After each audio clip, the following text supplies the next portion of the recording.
दोषं हरितोपलाभम्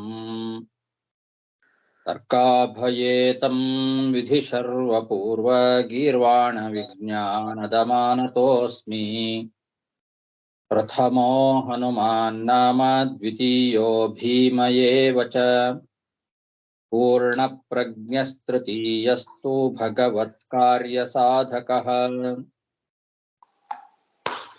बुद्धिर्बलं यशोधैर्यं निर्भयत्वम् अरोगता अजाड्यं वाक्पटुत्वं च हनुमत्स्मरणात् भवेत्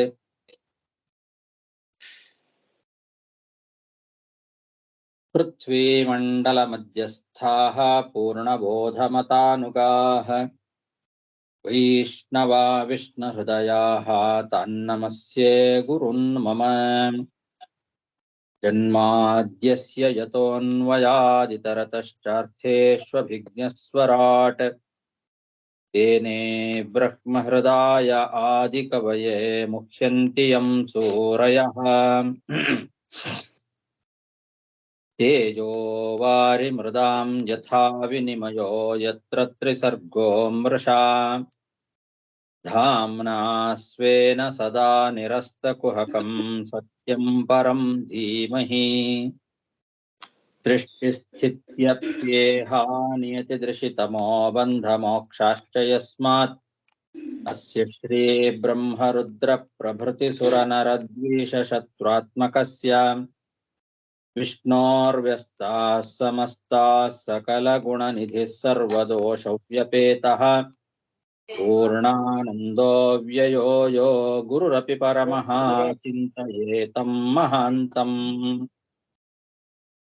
यं प्रव्रजन्तमनुपेतमपेतकृत्यं द्वैपायनो विरहकातर आजुहाव पुत्रेति तन्मयतया करवोऽपि नेदुः तं सर्वभूतहृदयं निमानतोऽस्मि श्रीगुरुभ्यो नमः हरिः ओम्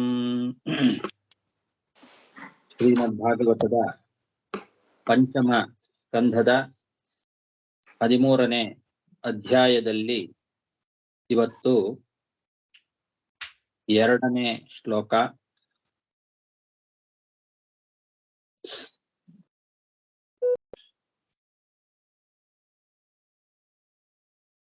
ಯಸ್ಯಾಮಿಮೇ ಷಣ್ಣರದೇವದಸ್ಯವಃ ಸ್ವಾರ್ಥಂ ವಿಲುಂಪಂತಿ ಕುನಾಯಕಂ ಬಲಾತ್ ಗೋಮಾಯವೋ ಯತ್ರ ಹರಂತಿ ಸಾರ್ಥಕಂ ಪ್ರಮತ್ತಮಾವಿಶ್ಯ ಯಥೋರಣಂ ವೃಕಾಃ. ರಘುಗಣ ಮಹಾರಾಜ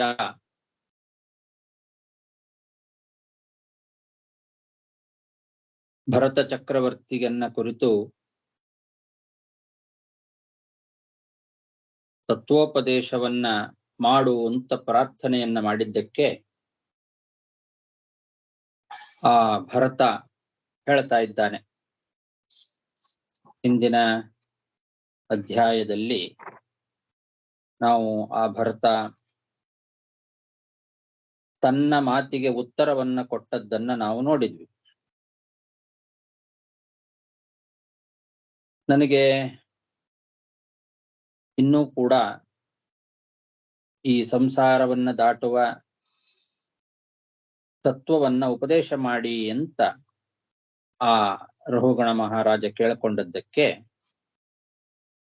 ಈಗ ಹೇಳ್ತಾ ಇದ್ದಾನೆ ಬ್ರಾಹ್ಮಣ ಜಡಭರತ. ಹಿಂದಿನ ಶ್ಲೋಕ ದುರತ್ಯಯೇ ಅಧ್ವನಿ ಅಜಯ ನಿವೇಶಿತಃ. ಈ ಪ್ರಕೃತಿ ಜೀವನನ್ನ ದುರತ್ಯಯವಾದಂತಹ ಈ ಸಂಸಾರ ಅಂತನ್ನೋ ಒಂದು ದೊಡ್ಡ ಕಾಡಿನಲ್ಲಿ ತಂದು ಬಿಟ್ಟಿರ್ತದೆ. ಅದು ದುರತ್ಯಯ ಅಂದ್ರೆ ದಾಟ್ಲಿಕ್ಕೆ ಅಸಾಧ್ಯ ಅಂತ. ಸಾಧ್ಯವೇ ಇಲ್ಲ ಅಂತಂದ್ರೆ ಭಗವಂತನ ಕೃಪೆ ಇಲ್ಲದೆ ಆ ಅರಣ್ಯವನ್ನ ದಾಟೋದು ಕಷ್ಟ. ಆ ಭಗವಂತನ ಕೃಪೆ ಮಾತ್ರ ಅದಕ್ಕೆ ಮಾರ್ಗ ಅದಿಲ್ಲದೆ ದಾಟ್ಲಿಕ್ಕೆ ಸಾಧ್ಯ ಇಲ್ಲದೆ ಇರತಕ್ಕಂತಹ ಈ ಒಂದು ಘೋರವಾದ ಅರಣ್ಯದಲ್ಲಿ ಜೀವನನ್ನ ತಂದು ಬಿಟ್ಟಿರ್ತದೆ ಆ ಪ್ರಕೃತಿ. ಈ ಜೀವ ವಿಷಯ ಸುಖದ ಸಂಪಾದನೆಯಲ್ಲೇ ಆಸಕ್ತಿಯನ್ನ ಹೊಂದಿ ಕಾಮ್ಯ ಕರ್ಮ, ನಿಷಿದ್ಧ ಕರ್ಮ ಮೊದಲಾದವುಗಳನ್ನೇ ಆಚರಣೆ ಮಾಡ್ತಾ ನಾನೇ ಕರ್ತ ಅಂತ ಭ್ರಮೆಗೊಳಗಾಗಿ ದೇಹದಿಂದ ದೇಹವನ್ನ ಪಡಿತಾ ಈ ಸಂಸಾರದಲ್ಲಿ ಸುತ್ತಾಡ್ತಾ ಇರ್ತಾನೆ ಅಂತ ಹಿಂದಿನ ಶ್ಲೋಕದಲ್ಲಿ ಹೇಳಿದ. ಹಾಗೆ ತನ್ನ ಉಪದೇಶವನ್ನ ಮುಂದುವರಿಸ್ತಾ ಇಲ್ಲೇ ರಾಜ, ಒಂದು ವ್ಯಾಪಾರಿಗಳು ಒಂದಿಷ್ಟು ಜನ ಅಂತ ಇರ್ತಾರೆ. ಆ ವ್ಯಾಪಾರಿಗಳ ಒಂದು ಸಮೂಹಕ್ಕೆ ಸಮರ್ಥನಾದ ಒಬ್ಬ ನಾಯಕ ಇಲ್ಲ ಅಂತಾದ್ರೆ ಕಳ್ಳರು ಏನ್ ಮಾಡ್ತಾರೆ, ಬಂದು ಹಣವನ್ನೆಲ್ಲ ಕದ್ದುಕೊಂಡು ಹೋಗ್ತಾರೆ. ಅವರ ಆಡು, ಕುರಿ ಮೊದಲಾದವುಗಳನ್ನೆಲ್ಲ ನರಿಗಳು, ತೋಳಗಳು ಬಂದು ಎಳ್ಕೊಂಡು ಹೋಗ್ತವೆ. ಸಮರ್ಥವಾದ ಒಬ್ಬ ನಾಯಕ ಇಲ್ಲ ಅಂತಾದ್ರೆ ಇಲ್ಲಿ ಜೀವರಿಗೆ ನಾಯಕರು ಯಾರು? ಅವರ ದುರ್ಬುದ್ಧಿಗಳೇ ನಾಯಕರು. ಅವರಿಗೆ ಒಳ್ಳೆ ಮಾರ್ಗವನ್ನ ತೋರಿಸ್ತಕ್ಕಂತಹ ಗುರು ಅನ್ನೋ ಒಬ್ಬ ನಾಯಕ ಇಲ್ಲ. ಆ ವ್ಯಾಪಾರಿಗಳ ಸಮೂಹಕ್ಕೆ ಹೇಗೆ ಒಬ್ಬ ಸಮರ್ಥಕವಾದ ನಾಯಕ ಇಲ್ವೋ ಹಾಗೆ ಈ ಜೀವರಿಗೂ ಕೂಡ ತಮ್ಮ ತಮ್ಮ ದುರ್ಬುದ್ಧಿಗಳೇ ನಾಯಕರಾಗಿ ಬಿಟ್ಟಿದ್ದಾರೆ. ಒಳ್ಳೆ ಸಮರ್ಥನಾದ ಒಬ್ಬ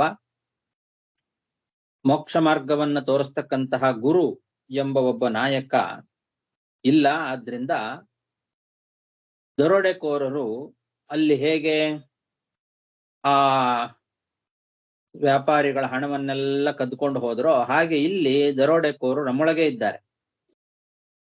6 ದರೋಡೆಕೋರರು ಇದ್ದಾರೆ.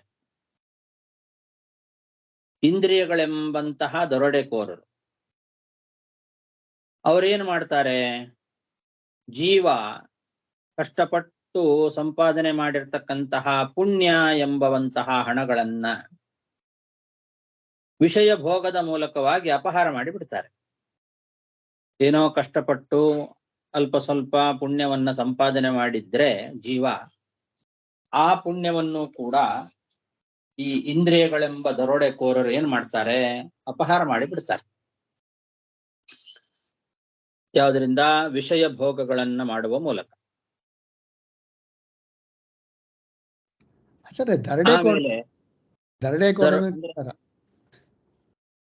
ದರೋಡೆ ಮಾಡೋರು ಏನು ಕಳ್ಳರ ಏನ್ ಹೇಳೋದು? ಈ ಇವರು ಅದೇ ಕಳ್ಳರೇ ಬಂದು ಮುಖಕ್ಕೆ ಬಟ್ಟೆ ಹಾಕೊಂಡ್ ಬಂದು ಮನೆ ಒಳಗಿರೋ ಇದನ್ನೆಲ್ಲ ಬೆದರಿಸಿ ತಗೊಂಡು ಹೋಗ್ತಾರಲ್ಲ. ಚಾಕು ತೋರಿಸಿ, ಪಿಕ್ಚರ್ ತೋರಿಸಿ ನಿಮ್ಗೆ ಇದು ಮಾಡ್ತೇನೆ ಕೊಡಿ ಎಲ್ಲ ಅಂತ ಹೇಳಿ ಬರೋ ಹಣಗಳನ್ನೆಲ್ಲ ಎತ್ಕೊಂಡು ಹೋಗ್ತಾರಲ್ಲ, ಅವ್ರು ದರೋಡೆಕೋರು. ಏನಂತಾರ ಅವ್ರಿಗೆ? ಲೂಟರ್ಸ್, ಲೂಟ್ ಮಾಡೋರು, ಲೂಟರ್ಸ್. ಇದಾಕಿ ತುಪಾಕಿ ಇಟ್ಟು ಇಲ್ಲ ಮೊಗನ ಮುಚ್ಚಿಂಡು ಬಂದು ಅಂಜಿಸಿ ಲೂಟ್ ಮಾಡೋರು ಅಂತ ಅರ್ಥ. ಲೂಟ್ ಮುಗುಮುಡಿಕೊಳ್ಳೋರು.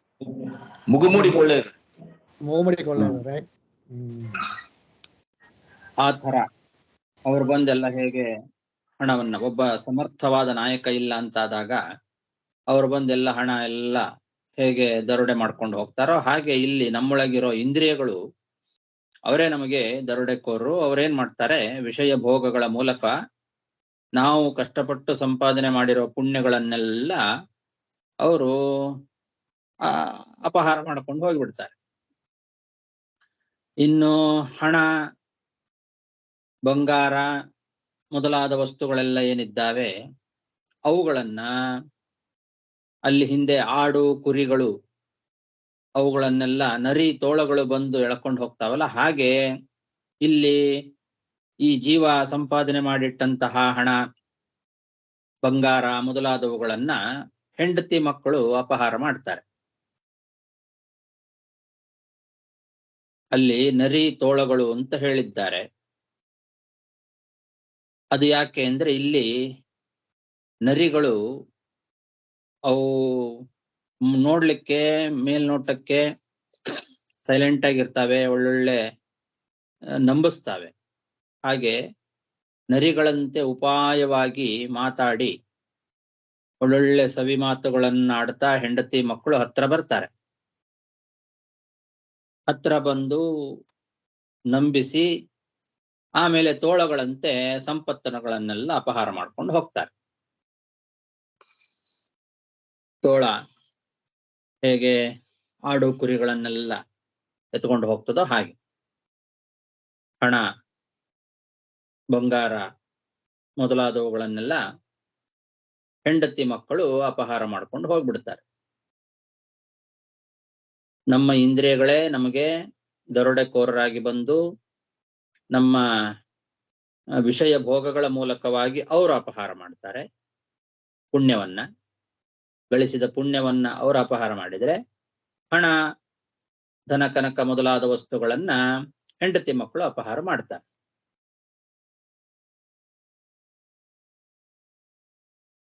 ಹೀಗೆ ದೃಷ್ಟಾಂತ ಕೊಟ್ಟು ಜಡ ಭರತ ಉಪದೇಶ ಮಾಡ್ತಾ ಇದ್ದಾನೆ. ಆಚಾರ ಹೆಂಡತಿ ಮಕ್ಕಳು ಅಪಕಾರ ಮಾಡ್ತಾರೆ ಅಂದ್ರೆ ಏನು ಅವ್ರಿಗೆ ನಾವು ಖರ್ಚು ಮಾಡ್ತಾರೆ, ಖರ್ಚು ಮಾಡ್ಬಿಡ್ತಾರೆ. ನಾವು ಗಳಿಸಿದ ಹಣ, ಸಂಪತ್ತು ಎಲ್ಲ ಏನಿದೆ ಅದು ಹೆಂಡತಿ ಮಕ್ಕಳ ಪಾಲಾಗತ್ತೆ. ಅದು ನ್ಯಾಯವಾದ ಒಂದು ಖರ್ಚಿನ ಆಚಾರ ಇಲ್ಲವಾ? ಅಂದ್ರೆ ಖರ್ಚು ನ್ಯಾಯ ಇರಬಹುದು, ಇವನು ಕಷ್ಟಪಟ್ಟು ಸಂಪಾದನೆ ಮಾಡಿದ್ದನ್ನು ಇವನು ಅನುಭವಿಸೋದಿಲ್ಲ ಅಂತ. ಓಕೆ, ಇವನಿಗಿಂತ ಹೆಚ್ಚು ಅವರೇ ಅನುಭವಿಸಿ ಖಾಲಿ ಮಾಡಿಬಿಡ್ತಾರೆ. ಅವ್ರಿಗೋಸ್ಕರ ಇವನು ಕಷ್ಟಪಟ್ಟು ಸಂಪಾದನೆ ಮಾಡಬೇಕಾಗ ಪರಿಸ್ಥಿತಿ ಬರ್ತದೆ.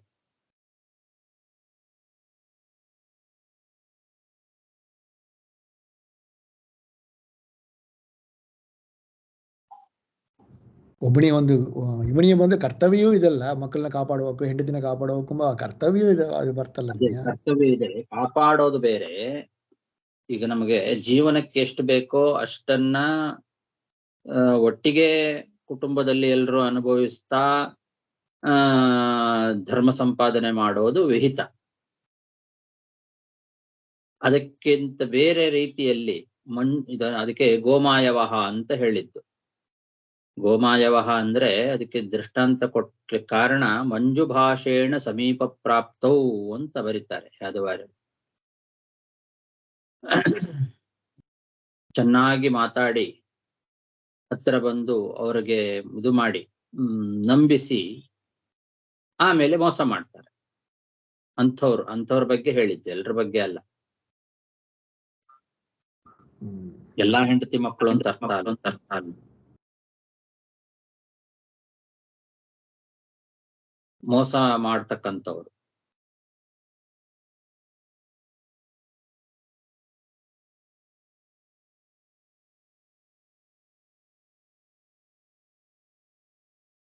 ಆಚಾರ್ಯ, ಇಲ್ಲಿ ಮಂಜು ಭಾಷಣ ಅಂದ್ರೆ ಒಂದು ಒಂದು ಏನು ಅದು ಒಂದು ಕವರ್ ನಮ್ಮಳ ಅಟ್ರಾಕ್ಟ್ ಮಾಡುವುದನ್ನು ಮಾಡುವುದು ಮಾತಾಡುವ ಮಂಜು ಭಾಷಣ ಮಾಡೋ ತರ. ಹೌದು, ಅಟ್ರಾಕ್ಟ್ ಮಾಡೋ ತರ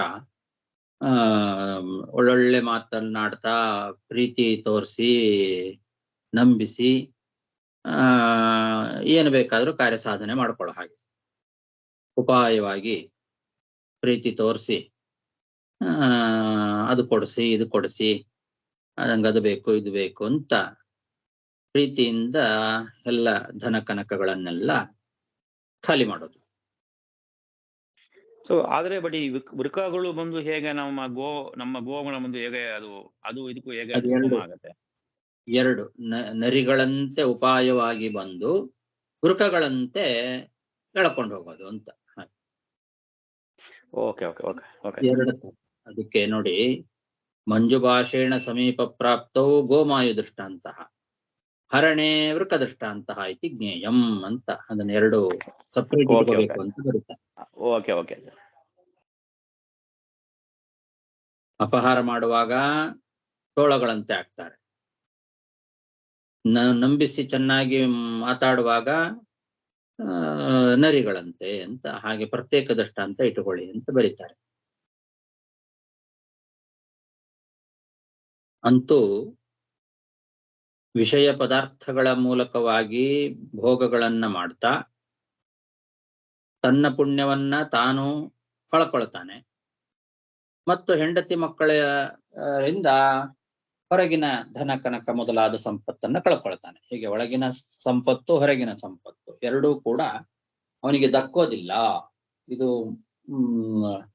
ಧರ್ಮ ಕಾರ್ಯಕ್ಕೆ ವಿನಿಯೋಗ ಆಗಲಿಲ್ಲ ಅಂತಾದ್ರೆ ಆವಾಗ ಇದರಿಂದ ಅವನಿಗೇನು ಉಪಯೋಗ ಆಗಲಿಲ್ಲ, ಕಷ್ಟಪಟ್ಟದ್ದಷ್ಟೇ ಬಂತು ಅನ್ನೋದು ತಾತ್ಪರ್ಯ. ಒಬ್ಬ ಸಮರ್ಥನಾದ ನಾಯಕ ಇಲ್ಲ ಅಂತಾದ್ರೆ ಕುನಾಯಕಂ ಬಲಾತ್, ಕೆಟ್ಟ ನಾಯಕರ ಬಲದಿಂದ, ಕೆಟ್ಟ ನಾಯಕರು ಅಂತಂದ್ರೆ ಇಂದ್ರಿಯಗಳು, ಆ ಇಂದ್ರಿಯಗಳೇ ಕೆಟ್ಟ ನಾಯಕರು, ದುರ್ಬುದ್ಧಿಗಳು. ಆ ದುರ್ಬುದ್ಧಿಯ ಬಲದಿಂದ ಅದು ಮಾಡೋಣ ಇದು ಮಾಡೋಣ ಅಂತ ವಿಷಯ ಪದಾರ್ಥಗಳನ್ನ ಭೋಗಿಸ್ತಾ ತನ್ಮೂಲಕ ಅಲ್ಪ ಸ್ವಲ್ಪ ಕೂಡಿಟ್ಟಿರುವಂತಹ ಪುಣ್ಯವನ್ನು ಕೂಡ ನಾಶ ಮಾಡ್ಕೊಳ್ತಾನೆ. ಆಮೇಲೆ ಅವರು ಹೆಂಡತಿ ಮಕ್ಕಳು ಮೊದಲಾದವರು ಏನ್ ಮಾಡ್ತಾರೆ, ಹೊರಗಿನ ಸಂಪತ್ತನ್ನು ಅವರು ಅಪಹಾರ ಮಾಡ್ತಾರೆ. ಕೊನೆಗೆ ಅದು ಇಲ್ಲ ಇದು ಇಲ್ಲ ಆಗ್ತದೆ ಅವನಿಗೆ.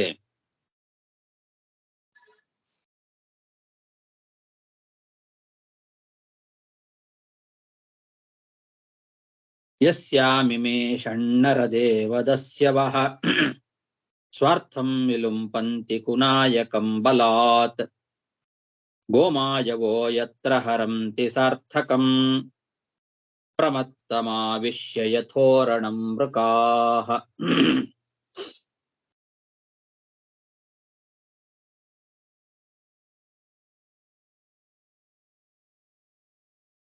ಆರು ಇಂದ್ರಿಯಗಳು ಅಂತ ಬರೆದಿದ್ದಾರೆ. ಷಟ್ ಇಂದ್ರಿಯ, ಷಟ್ ಷಟ್ ಅಂತಿದೆ. ಆರು ಅಂತ ಅಂದ್ರೆ ಹೇಗೆ? ಇಂದ್ರಿಯಗಳು, ಜ್ಞಾನೇಂದ್ರಿಯಗಳು 5, ಮನಸ್ಸೊಂದು ಸೇರಿ ಒಟ್ಟು 6. ಹಾಗೆ 6 ಇಂದ್ರಿಯಗಳು ನಮಗೆ ಕೆಟ್ಟ ಬುದ್ಧಿಯನ್ನ ತಂದುಕೊಟ್ಟು ವಿಷಯ ಪದಾರ್ಥಗಳ ಭೋಗ ಲಾಲಸೆಯನ್ನ ಮಾಡಿಸುವಂಥದ್ದು ಈ 6. 5 ಜ್ಞಾನೇಂದ್ರಿಯ ಮತ್ತು ಮನಸ್ಸು ಸೇರಿ ಒಟ್ಟು 6 ಇಂದ್ರಿಯಗಳು ಅಂತ ಇಟ್ಟುಕೊಳ್ಬೇಕು. ಅವರೇ ಕಳ್ಳರು. ವ್ಯಾಪಾರಿಗಳಿಗೆ ಕಳ್ಳರು ಹೊರಗಿಂದ ಬಂದು ತಗೊಂಡು ಹೋದ್ರೆ, ಇಲ್ಲಿ ನಮಗೆ ಒಳಗೆ ಇದ್ದಾರೆ ಕಳ್ಳರು. ನಮ್ಮ ಒಳಗೆ ಇರುವ ಕಳ್ಳರು 6 ಇಂದ್ರಿಯಗಳು. ನಮ್ಮ ಮನೆಯ ಒಳಗೆ ಇರುವಂತವರು ಹೆಂಡತಿ ಮಕ್ಕಳು ಮೊದಲಾದವರು.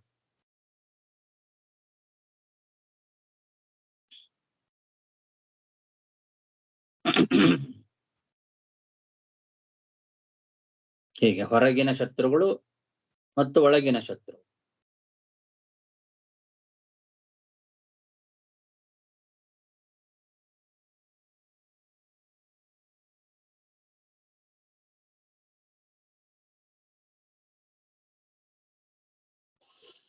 ಪ್ರಭೂತ ವೀರತೃಣಗುಲ್ಮಗಹ್ವರೆ ಕಠೋರದಂಶೈರ್ಮಶಕೈರುಪದ್ರುತಃ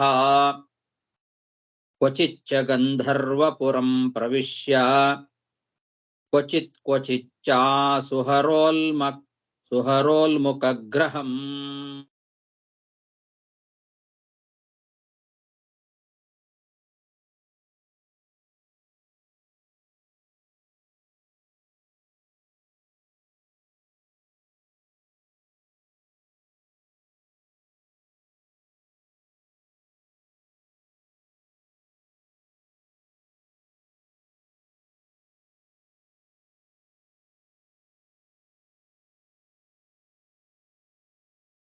ಕೇಳಿಸ್ತಾ ಇದೆಯಾ?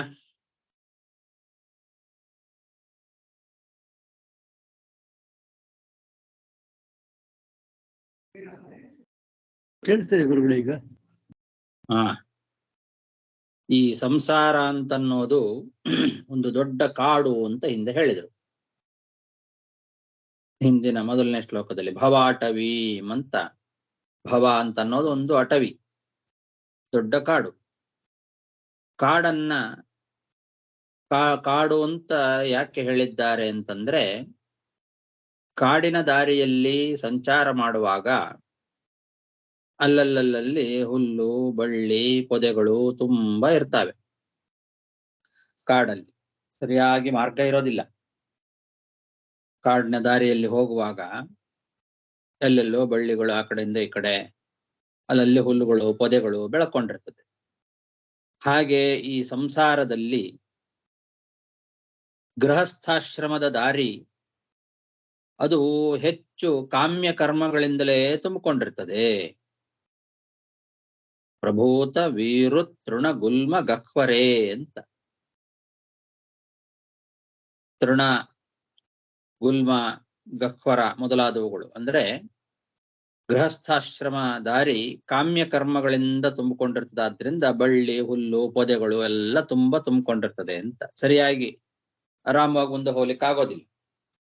ಅಲ್ಲಲ್ಲಲ್ಲಿ ಬಳ್ಳಿಗಳು ಪೊದೆಗಳು ಪೊದರುಗಳು ಹುಲ್ಲುಗಳು ಅಡ್ಡ ಬರ್ತವೆ. ಹಾಗೆ ಕಾಮ್ಯ ಕರ್ಮಗಳು ಜಾಸ್ತಿ ನಮಗೆ ತೊಂದರೆ ಮಾಡ್ತವೆ ಗೃಹಸ್ಥಾಶ್ರಮದಲ್ಲಿ. ಆಮೇಲೆ ಕಾಡಿನಲ್ಲಿ ಕಾಡು ನೊಣಗಳು ಹಾಗೆ ಕಾಡು ಸೊಳ್ಳೆಗಳು ರಕ್ತವನ್ನ ಹೀರ್ತಾವೆ. ಕಠೋರ ದಂಶ. ನಮ್ಮ ಈ ಮನೆಗಳಲ್ಲಾದ್ರೆ ಸಾಧಾರಣ ದಂಶಗಳು, ದಂಶ ಅಂದ್ರೆ ಸೊಳ್ಳೆಗಳು, ಸಾಧಾರಣ ಸೊಳ್ಳೆ ಆದ್ರೆ ಅಲ್ಲಿ ಕಾಡು ಸೊಳ್ಳೆ. ನೊಣನೂ ಹಾಗೆ, ಕಾಡು ನೊಣ. ನೊಣ ಕಚ್ಚಿದ್ರೇನೆ ಸೊಳ್ಳೆ ಕಚ್ಚಿದ ಹಾಗಾಗ್ತದೆ. ಅದರಲ್ಲಿ ಸೊಳ್ಳೆಗಳು ಕೂಡ ಕಾಡು ಸೊಳ್ಳೆಗಳು, ದೊಡ್ಡ ದೊಡ್ಡ ಸೊಳ್ಳೆಗಳು. ಆ ತರದ್ದು ಸೊಳ್ಳೆಗಳ ಕಾಟ, ನೊಣಗಳ ಕಾಟ, ಅವುಗಳೆಲ್ಲ ನಮ್ಮ ರಕ್ತವನ್ನ ಹೀರ್ತಾವೆ. ಹಾಗೆ ಇಲ್ಲಿ ಸಂಸಾರದಲ್ಲಿ ಕಳ್ಳರು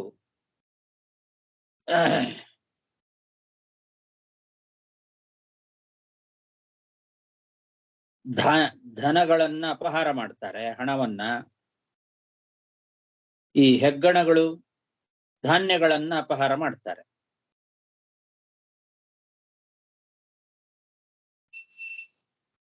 ಇಲಿ ಹೆಗ್ಗಣ ಮೊದಲಾದವುಗಳು ಅವು ನಮ್ಮ ಧಾನ್ಯಗಳನ್ನ ಅಪಹಾರ ಮಾಡ್ತಾರೆ. ಮನೆಯಲ್ಲಿ ಕೂಡಿಟ್ಟಂತಹ ಧಾನ್ಯಗಳು, ಏನೋ ಸಾಮಾನುಗಳನ್ನೆಲ್ಲ ತಂದಿಟ್ಟಿರ್ತೇವೆ. ಅತಿ ಆಸೆಯಿಂದ ಜಾಸ್ತಿ ಜಾಸ್ತಿ ತಗೊಂಡು ಬಂದು ಮನೆಯಲ್ಲಿ ಇಟ್ಕೊಂಡಿರ್ತೇವೆ. ಈ ಇಲಿಗಳು ಹೆಗ್ಗಣಗಳು ಬಂದು ಕಡದು ಹಾಕಿ ತಿಂದು ಹಾಳು ಮಾಡ್ತವೆ. ಕಳ್ಳರು ಹಣವನ್ನ ಅವರು ದೋಚ್ಕೊಂಡು ಹೋಗ್ತಾರೆ. ಹೀಗೆ ಅವು ದೃಷ್ಟಾಂತ. ಕಾಡು ನೊಣ ಮತ್ತು ಕಾಡು ಸೊಳ್ಳೆಗಳಿದ್ದಂಗೆ ಅವರು ಈ ಒಂದು ಹಣ ಧಾನ್ಯ ಮೊದಲಾದವುಗಳನ್ನು ಅಪಹಾರ ಮಾಡ್ತಾರೆ. ಇನ್ನು ಕಾಡಿನಲ್ಲಿ ಸಂಚಾರ ಮಾಡುವಾಗ ಮೇಲೆ ಆಕಾಶದಲ್ಲಿ ವಿಚಿತ್ರವಾದ ಆಕಾರದ ಮೋಡಗಳು. ಆ ಮೋಡಗಳೆಲ್ಲ ನೋಡಿದ್ರೆ ಗಂಧರ್ವ ನಗರದಂತೆ ಕಾಣ್ತದೆ. ಹಾಗೆ ಈ ಸಂಸಾರದಲ್ಲೂ ಕೂಡ ಕರ್ಮದಿಂದ ನಮಗೆ ಯಾವ್ದ್ಯಾವುದೋ ರೀತಿಯಾದ ವಿಚಿತ್ರವಾದ ಶರೀರಗಳು ಬರ್ತದೆ. ನಾವು ಮಾಡುವ ಪುಣ್ಯ ಪಾಪಗಳಿಂದ ಅದು ವಿಚಿತ್ರವಾದ ಶರೀರಗಳು ಬರ್ತವೆ. ಅದು ಕಾಡಿನ ದಾರಿಯಲ್ಲಿ ಸಂಚಾರ ಮಾಡುವಾಗ ಮೇಲೆ ಮೋಡಗಳಲ್ಲಿ ವಿಚಿತ್ರವಾದ ರೀತಿಯಲ್ಲಿ ಗಂಧರ್ವ ನಗರ ಕಾಣುವಂತೆ ಇದು ಕೂಡ ಹಾಗೆ ಪುಣ್ಯ ಪಾಪಗಳಿಂದ ವಿಚಿತ್ರವಾದ ಶರೀರಗಳು. ಆ ಗಂಧರ್ವ ನಗರ ಅದು ಸ್ಥಿರ ಅಲ್ಲ. ಗಾಳಿ ಬಂದ್ರೆ ಮೋಡಗಳು ಈ ಕಡೆಯಿಂದ ಆ ಕಡೆ, ಆ ಕಡೆಯಿಂದ ಈ ಕಡೆ ಹೋಗ್ಬಿಡ್ತದೆ. ಯಾವಾಗ ಕಾಣಿಸ್ತದೆ ಯಾವಾಗ ಕಾಣಿಸೋದಿಲ್ಲ ಅಂತ ಹೇಳಲಿಕ್ಕೆ ಸಾಧ್ಯ ಇಲ್ಲ. ಮೋಡದಲ್ಲಿ ಆ ಥರ ಇದು ಕೂಡ ಶರೀರಗಳು ಹಾಗೆ ಅಸ್ಥಿರ. ಈ ಶರೀರ ಯಾವಾಗ ಹೋಗ್ತದೆ ಅಂತ ಹೇಳಲಿಕ್ಕೆ ಸಾಧ್ಯ ಇಲ್ಲ, ಅಸ್ಥಿರವಾದ ಶರೀರ. ಆ ಕಾರಣದಿಂದ ಅದನ್ನ ಗಂಧರ್ವ ನಗರಕ್ಕೆ ಹೋಲಿಸಿದ್ದಾರೆ. ಕ್ವಚಿಚ್ಚ ಗಂಧರ್ವಪುರಂ ಪ್ರವಿಶ್ಯ ಅಂದ್ರೆ ಕೆಲವು ದೇಹಗಳನ್ನ ಪಡಿತಾನೆ, ಮತ್ತೆ ಆ ದೇಹಗಳು ನಾಶವಾಗ್ತದೆ. ಕ್ವಚಿಚ್ಚ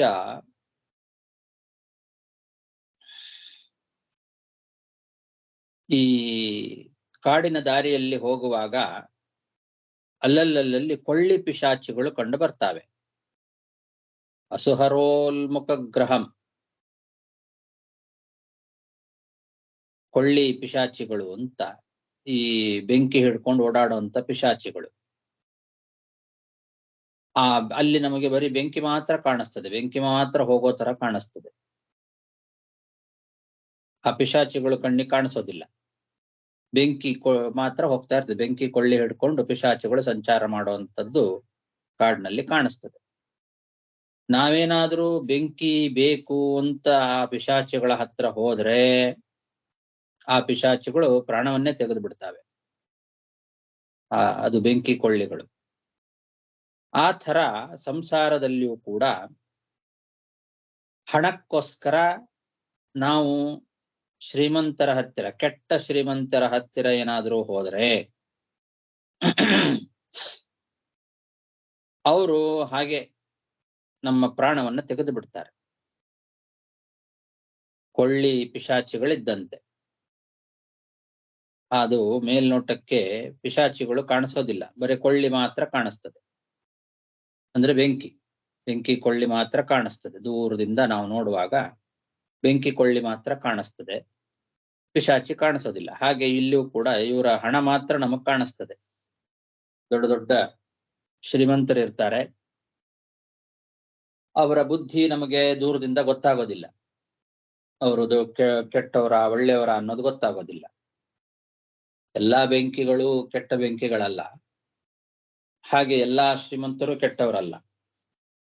ನಮಗ್ ಗೊತ್ತಾಗೋದಿಲ್ಲ, ದೂರದಲ್ಲಿ ಕೊಳ್ಳಿ ಪಿಶಾಚಿ ಯಾವುದು ಅಂತ ಗೊತ್ತಾಗೋದಿಲ್ಲ. ಅಲ್ಲಿ ಬೆಂಕಿ ಇದೆ, ಹೋಗೋಣ ಅಂತ ಏನಾದ್ರೂ ಆ ಬೆಂಕಿ ಹತ್ರ ಹೋದ್ರೆ ಆ ಪಿಶಾಚಿಗಳಂತೆ ಇರ್ತಕ್ಕಂತಹ ಕೆಟ್ಟ ಶ್ರೀಮಂತರು ಏನು ಮಾಡ್ತಾರೆ, ನಮ್ಮ ಪ್ರಾಣವನ್ನೇ ತೆಗೆದು ಬಿಡ್ತಾರೆ. ಹೀಗೆ ಕಾಡಿನ ದೃಷ್ಟಾಂತವನ್ನ ಕೊಟ್ಟಿದ್ದು. ಉಲ್ಮುಖ ಗ್ರಹ ಅಂತಂದ್ರೆ ಬೆಂಕಿ ಕೊಳ್ಳಿಯ ಒಂದು ಗ್ರಹ, ಪಿಶಾಚಿ, ಕೊಳ್ಳಿ ಪಿಶಾಚಿ. ಅವು ಪ್ರಾಣಹರ, ಅಸುಹರ. ಅಸು ಅಂದ್ರೆ ಪ್ರಾಣ, ಅಸುಹರವಾದ ಉಲ್ಮುಖ ಪಿಶಾಚಿ.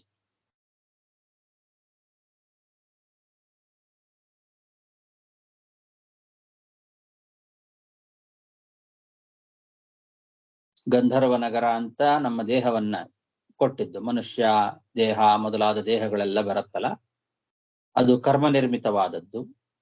ಅದು ಅಸ್ಥಿರ ಅನ್ನೋ ಕಾರಣದಿಂದ ಗಂಧರ್ವ ನಗರಕ್ಕೆ ಅದನ್ನ ದೃಷ್ಟಾಂತ.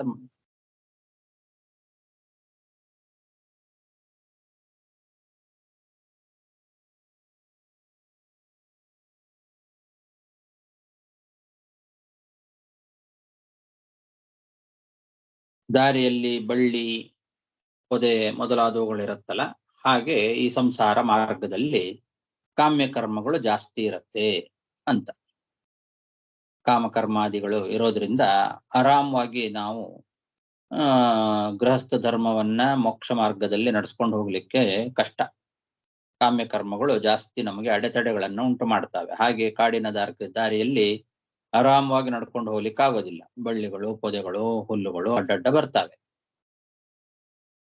ಸೊಳ್ಳೆಗಳು, ಕಾಡು ನೊಣಗಳು ಕಚ್ತಾವೆ, ರಕ್ತ ಹೀರ್ತಾವಲ್ಲ, ಹಾಗೆ ಇಲಿ ಹೆಗ್ಗಣಗಳು, ಕಳ್ಳರು ಅವಾಗ ಕಚ್ತಾ ಇರ್ತಾರೆ, ಧನಧಾನ್ಯಗಳನ್ನ ಅಪಹಾರ ಮಾಡ್ತಾ ಇರ್ತಾರೆ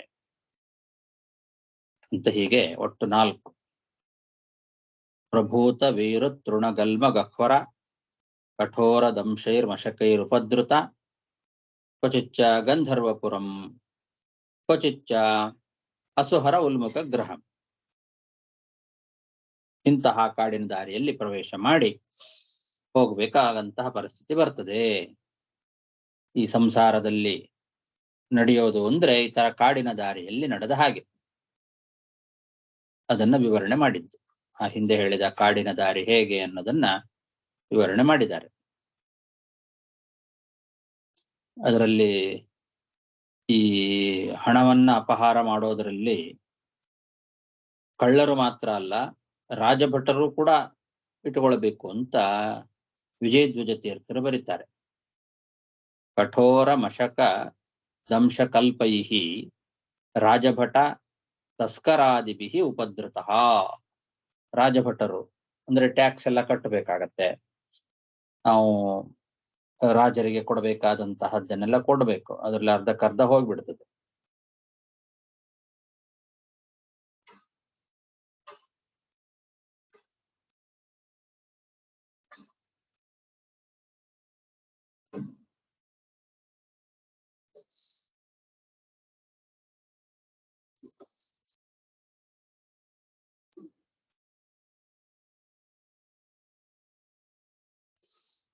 ಸರಿ.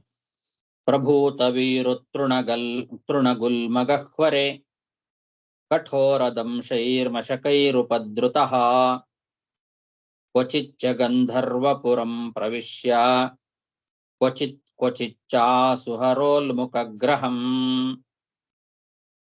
ನಿವಾಸತೋ ಯದ್ರವಿಣಾತ್ಮಬುದ್ಧಿಃ ತತಸ್ತತೋ ಧಾವತಿ ಭೋ ಅಟವ್ಯಾಂ ಕ್ವಚಿಚ್ಚ ವಾತೋತ್ಥಿತಪಾಂಸು ಧೂಮ್ರಾದಿಶೋ ನ ಜಾನಾತಿ ರಜಸ್ವಲಾಕ್ಷಃ.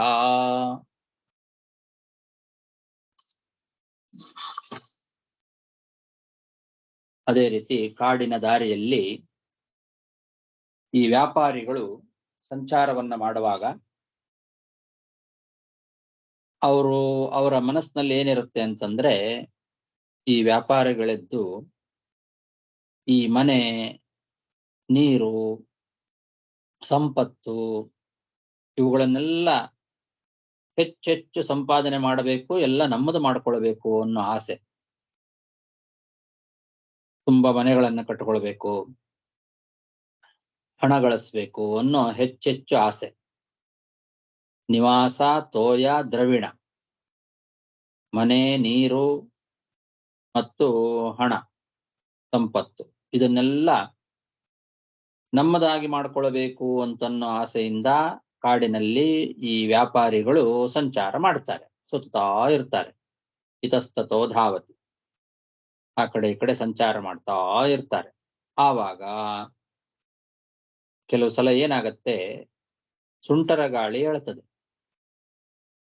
ಕಾಡಿನಲ್ಲಿ ಸುಂಟರ ಗಾಳಿ ಎದ್ದು ಧೂಳು ಎಲ್ಲ ಕಡೆ ಆವರಿಸ್ಕೊಂಡ್ಬಿಡುತ್ತೆ. ಏನು ಕಣ್ಣಿಗೆ ಕಾಣಿಸೋದೇ ಇಲ್ಲ, ಎಲ್ಲಿ ನೋಡಿದ್ರು ಕತ್ತಲೆ. ಸುಂಟರ ಗಾಳಿ ಎದ್ದಾಗ ಧೂಳು ಎಲ್ಲ ಕಡೆಯಲ್ಲಿ ಸುತ್ತಕೊಂಡು ಏನು ಕಾಣಿಸದ ಹಾಗೆ ಎಲ್ಲ ಕತ್ತಲೆ ಆಗ್ಬಿಡ್ತದೆ. ಇವ್ರ ಕಣ್ಣಿಗೂ ಕೂಡ ಧೂಳು ಬಿದ್ದು ಏನೂ ಕಾಣಿಸೋದಿಲ್ಲ. ಆ ಇದು ಬಂದಾಗ, ಸುಂಟರ ಗಾಳಿ ಬಂದಾಗ ಆ ಧೂಳು ಎಲ್ಲ ಇವ್ರ ಕಣ್ಣಿಗೂ ಬೀಳ್ತದೆ, ಏನೂ ಕಾಣಿಸೋದಿಲ್ಲ, ಕತ್ತಲೆ ಆಗ್ಬಿಡ್ತದೆ, ಎಲ್ಲಿ ನೋಡಿದ್ರು ಕತ್ತಲೆ. ಹಾಗೆ ಈ ಸಂಸಾರದಲ್ಲಿಯೂ ಕೂಡ ಜೀವ ನಿವಾಸತೋಯ ದ್ರವಿಣ ಆತ್ಮಬುದ್ಧಿ, ಮನೆ, ನೀರು, ಸಂಪತ್ತು ಇದನ್ನೆಲ್ಲ ಸಂಪಾದನೆ ಮಾಡಬೇಕು ಅಂತ ತುಂಬಾ ಕಷ್ಟಪಡ್ತಾನೆ. ಅದನ್ನೆಲ್ಲ ಸಂಪಾದನೆ ಮಾಡ್ಕೊಳ್ಬೇಕು, ನನ್ನದಾಗಿ ಮಾಡ್ಕೊಳ್ಬೇಕು, ನನ್ನ ಹೆಸರಿಗೆ ಮಾಡ್ಕೊಳ್ಬೇಕು ಅಂತ ಬಹಳ ಕಷ್ಟಪಡ್ತಾನೆ. ಆ ಸಮಯದಲ್ಲಿ ಅವನಿಗೆ ಬಿರುಗಾಳಿಯಂತೆ ದುಷ್ಟ ಸ್ತ್ರೀಯರು, ಕೆಟ್ಟ ಹೆಂಗಸರು ಬಿರುಗಾಳಿಯಂತೆ ಬರ್ತಾರೆ. ಬಂದು ಧೂಳು ಎಬ್ಬಿಸ್ತಾರೆ. ಅಲ್ಲಿ ಹೇಗೆ ಸುಂಟರ ಗಾಳಿ ಇದ್ದಕ್ಕಿದ್ದಂತೆ ಬರುತ್ತೆ, ಸುಂಟರ ಗಾಳಿ. ಆ ಕಾಡಿನಲ್ಲಿ ಗಾಳಿ ಸುತ್ತ ಸುಂಟರ ಗಾಳಿ ಬಂದು ಕೂಡಲೇ ಧೂಳು ಎಲ್ಲ ಕಡೆಯಲ್ಲಿ ಧೂಳು ಏಳುತ್ತದೆ. ಹಾಗೆ ಇವರು ಕೂಡ ದುಷ್ಟ ಸ್ತ್ರೀಯರು ಏನ್ ಮಾಡ್ತಾರೆ, ಸುಂಟರ ಗಾಳಿಯಂತೆ ಬಿರುಗಾಳಿಯಂತೆ ಬಂದು ರಾಗ, ದ್ವೇಷ ಮೊದಲಾದವುಗಳನ್ನು ಉಂಟು ಮಾಡ್ತಾರೆ. ಅಲ್ಲಿ ರಾಗ ಅಂದ್ರೆ ಧೂಳು ಏಳುತ್ತದೆ. ಇಲ್ಲಿ ಹಾಗೆ ರಾಗದ್ವೇಷಾದಿಗಳು ಮನಸ್ಸಿನಲ್ಲಿ ರಾಗದ್ವೇಷಾದಿಗಳನ್ನ ಉಂಟು ಮಾಡ್ತಾರೆ. ಆ ದುಷ್ಟ ಸ್ತ್ರೀಯರಿಂದ ರಾಗದ್ವೇಷಕ್ಕೆ ಒಳಗಾಗಿ ಇವನ ಕಣ್ಣು ಏನೂ ಕಾಣಿಸದಂತೆ ಅಂಧಕಾರ. ಹಾಗೆ ಇಲ್ಲಿ ರಜೋಗುಣದಿಂದ ಅವನ ನಿರ್ಮಲವಾದ ದೃಷ್ಟಿ ಮಂಜಾಗಿ ಹೋಗ್ತದೆ. ಕಣ್ಣಿನ ನಿರ್ಮಲ ದೃಷ್ಟಿ ಮಂಜಾಗಿ ಕಾಣಿಸೋದೇ ಇಲ್ಲ ಸರಿಯಾಗಿ. ದಿಗಭಿಮಾನಿ ದೇವತೆಗಳು ಕಾಣಿಸೋದೇ ಇಲ್ಲ. ಕಣ್ಣಿನೊಳಗೆ ಕೂತು ದಿಗಭಿಮಾನಿ ದೇವತೆಗಳು ಕೆಲಸ ಮಾಡಿಸ್ತಾ ಇದ್ದಾರೆ ಅಂತನ್ನೋ ಪರಿವೆಯೇ ಇಲ್ಲದಂತೆ ಆಗಿಬಿಡತ್ತೆ.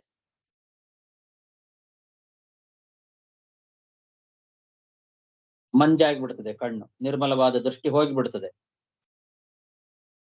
ಆವಾಗ ನಿಸ್ಸಂಕೋಚವಾಗಿ ಕೆಟ್ಟ ಕರ್ಮಗಳನ್ನ ಮಾಡ್ತಾನೆ ಜೀವ, ಕುರುಡಾಗ್ಬಿಡ್ತಾನೆ. ರಾಗದ್ವೇಷಗಳಿಂದ ಒಳಗಾಗಿ ಅವನಿಗೆ ಆ ಒಂದು ಕುರುಡುತನ ಬರ್ತದೆ. ಅಂದ್ರೆ ಕರ್ಮ ಸಾಕ್ಷಿಭೂತರಾದ ದಿಗ್ದೇವತೆಗಳು ಕಾಣಿಸೋದಿಲ್ಲ ಅವನಿಗೆ. ಆವಾಗ ಏನ್ ಮಾಡ್ತಾನೆ, ಯಾವುದೇ ರೀತಿ ಭಯ ಇಲ್ಲದೆ ಆರಾಮವಾಗಿ ಕೆಟ್ಟ ಕೆಲಸಗಳನ್ನ ಮಾಡ್ತಾ ಹೋಗ್ತಾನೆ, ರಾಗದ್ವೇಷಗಳಿಗೆ ಒಳಗಾಗಿ.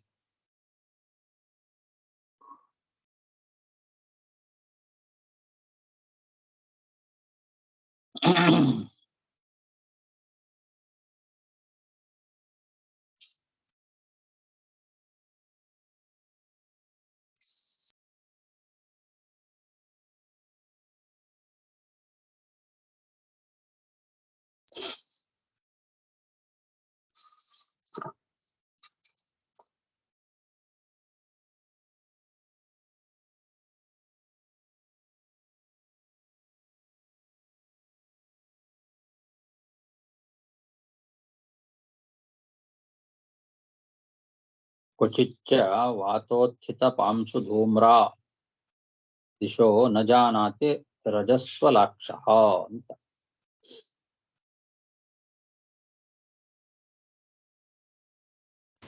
ರಜಸ್ವಲಾಕ್ಷ ಅಂದ್ರೆ ಅರ್ಥ ಅಂದ್ರೆ ಧೂಳು. ಅಕ್ಷ ಅಂದ್ರೆ ಕಣ್ಣು, ಕಣ್ಣಿನಲ್ಲಿ ರಜಸ್ ಅಂದ್ರೆ ಧೂಳು. ಆ ಇದು ಬಂದಾಗ, ಗಾಳಿ ಬಂದಾಗ ರಜಸ್ಸು ಅಂದ್ರೆ ಧೂಳು. ಆ ಧೂಳು ಬಂದು ಕಣ್ಣಿನಲ್ಲಿ ಸಿಕ್ಕಾಕೊಳ್ತದೆ.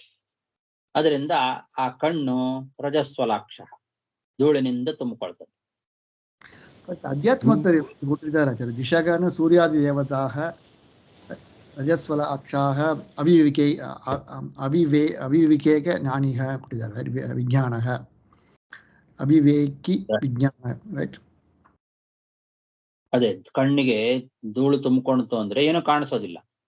ಹಾಗೆ ಇವನಿಗೆ ರಾಗಾದಿಗಳು, ಅಲ್ಲಿ ಕಣ್ಣಿಗೆ ಧೂಳು ತುಂಬಿಕೊಳ್ಳೋ ಹಾಗೆ ರಾಗಾದಿ, ಇಲ್ಲಿ ರಜಸ್ಸು ಅಂದ್ರೆ ರಾಗ ಮೊದಲಾದವುಗಳು, ರಾಗದ್ವೇಷ ಮೊದಲಾದವುಗಳಿಂದ ಅವನು ತುಂಬಿಕೊಳ್ತಾನೆ. ಇಲ್ಲಿ ಅಲ್ಲಿ ಸುತ್ತಿದ್ದು ಬಿರುಗಾಳಿ, ಇಲ್ಲಿ ಅದನ್ನ ಸ್ತ್ರೀಗೆ ಹೋಲಿಸಿದ್ದಾರೆ. ಭ್ರಾಮಯತಿ ಯಾ ಸ್ತ್ರೀ ಅಂತ. ಗಾಳಿಯಂತೆ ಸುತ್ತಾಡ್ತಾ ಬರೋಳು ಕೆಟ್ಟ ಹೆಣ್ಣು, ಅವಳಿಂದ ಉತ್ಥಿತವಾದದ್ದು ರಾಗದ್ವೇಷಾದಿಗಳು. ಅಲ್ಲಿ ಗಾಳಿಯಿಂದ ಮೇಲೆದ್ದದ್ದು ಧೂಳು, ಹಾಗೆ ಇಲ್ಲಿ ಇವಳಿಂದ ಮೇಲೆದ್ದದ್ದು ರಾಗದ್ವೇಷಾದಿಗಳು. ಅವಳು ಬಂದು ರಾಗದ್ವೇಷಾದಿಗಳನ್ನು ಉಂಟು ಮಾಡ್ತಾಳೆ. ಆದ್ರಿಂದ ಇವನ ಕಣ್ಣು ಅಲ್ಲಿ ಧೂಳಿನಿಂದ ಮುಚ್ಚಿ ಮಂಜಾಗುವ ಹಾಗೆ ಇಲ್ಲಿ ಇವನ ರಾಗಾದಿಗಳ ಒಳಗಿನ ರಾಗದ್ವೇಷ ಮೊದಲಾದವುಗಳಿಂದ ನಿಜವಾದ ದೃಷ್ಟಿ, ಅವನ ಸ್ವಚ್ಛವಾದ ನಿರ್ಮಲವಾದ ದೃಷ್ಟಿ ಮಂಕಾಗ್ಬಿಡ್ತದೆ. ಅಂದ್ರೆ ಕರ್ಮಸಾಕ್ಷಿಗಳಾದ ಆ ದಿಗಭಿಮಾನಿ ದೇವತೆಗಳು ಕಾಣಿಸೋದಿಲ್ಲ ಅವನಿಗೆ ಅಂತರ್ಥ. ಸಾಕ್ಷಿಭೂತಾ ದಿಗ್ದೇವತಾ ನ ಜಾನಂತಿ. ಆವಾಗ ಏನಾಗತ್ತೆ, ದೇವತೆಗಳ ಒಂದು ಭಯ ಇಲ್ಲ ಅಂತಾದ್ರೆ ನಿಸ್ಸಂಕೋಚವಾಗಿ ದುಷ್ಕರ್ಮಗಳನ್ನು ಮಾಡ್ತಾ ಹೋಗ್ತಾನೆ. ರಾಗದ್ವೇಷಗಳಿಗೆ ಒಳಪಟ್ಟು ಯಾವುದೇ ಭಯ ಇಲ್ಲದೆ ಕೆಟ್ಟ ಕರ್ಮಗಳನ್ನ ಲೀಲಾಜಾಲವಾಗಿ ಮಾಡ್ತಾ ಹೋಗ್ತಾನೆ. ಕಣ್ಣಿಗೆ ಧೂಳು ಬಿದ್ದಾಗ ಕಣ್ಣಿಗೆ ಕಾಣಿಸದೆ ಸರಿಯಾದ ಮಾರ್ಗದಲ್ಲಿ ಹೋಗದೆ ಎಲ್ಲೆಲ್ಲೋ ಆ ಕಡೆ ಈ ಕಡೆ ಓಡಾಡೋ ಹಾಗೆ ಇಲ್ಲೂ ಕೂಡ ರಾಗದ್ವೇಷಗಳಿಗೆ ಒಳಪಟ್ಟು ಸರಿಯಾದ ಮಾರ್ಗ ಕಣ್ಣಿಗೆ ಕಾಣಿಸದೆ ಅವನು ದುಷ್ಕರ್ಮಗಳನ್ನು ಮಾಡ್ತಾ ಹೋಗ್ತಾನೆ, ಕೆಟ್ಟ ಮಾರ್ಗದಲ್ಲಿ ನಡೀತಾನೆ ಅಂತ ಅರ್ಥ.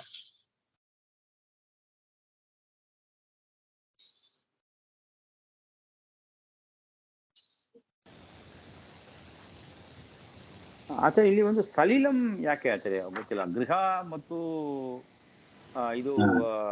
ದ್ರವಿಣಂ ಹಣ. ಒಂದು ಅದಾಗಿದೆ. ಸಲಿಲಂ ಒಂದು ಇಂಟ್ರೆಸ್ಟಿಂಗ್ ಇದೆ. ಅದು ಯಾಕೆ ಸಲಿಲಂ ಕೊಟ್ಟಿದ್ದಾರೆ ಇಲ್ಲಿ? ನೀರು ಅದು ಒಂದು ದೊಡ್ಡ ಸಂಪತ್ತು ತಾನೆ. ಪ್ರತಿಯೊಬ್ಬರಿಗೂ ಕೂಡ ಮನೆವೇನೂ ಬೇಕು, ನೀರು ಬೇಕು, ಹಣನೂ ಬೇಕು. ನೀರು ಅಂದ್ರೆ ಈಗ ಬಾವಿ, ಆಮೇಲೆ ಕೆರೆ, ಸರೋವರ ಮೊದಲಾದವುಗಳನ್ನ ನಮ್ಮ ಹೆಸರಿಗೆ ನಾವು ಮಾಡ್ಕೊಳ್ಬೇಕು ಅಂತ.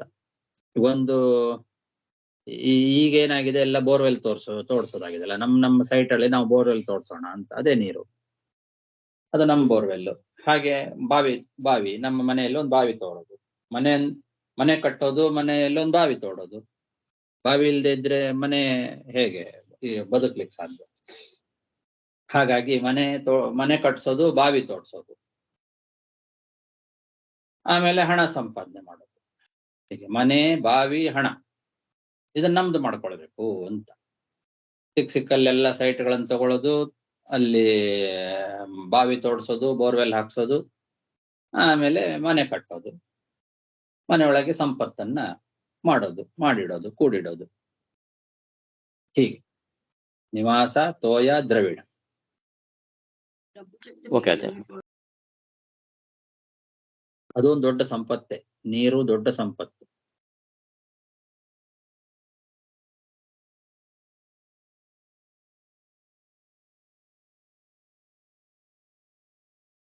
ವಿಶೇಷ ಬೇರೆ ಏನು ಬರೆಯೋದಿಲ್ಲ ಅಲ್ವಾ? ಏನು ಹಾಕಿಲ್ಲ ಆಚಾರ್ಯ, ಸಲಿಲಂ ಹಾಕಿದ್ದಾರೆ ಅಷ್ಟೇ. ಅದೇ.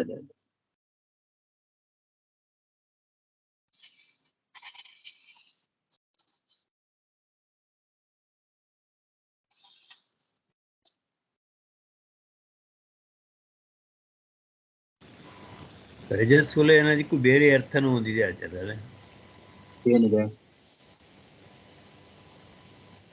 ಅದೇ ಸ್ತ್ರೀಯರಿಗೆ ಸಂಬಂಧಪಟ್ಟಿದ್ದು.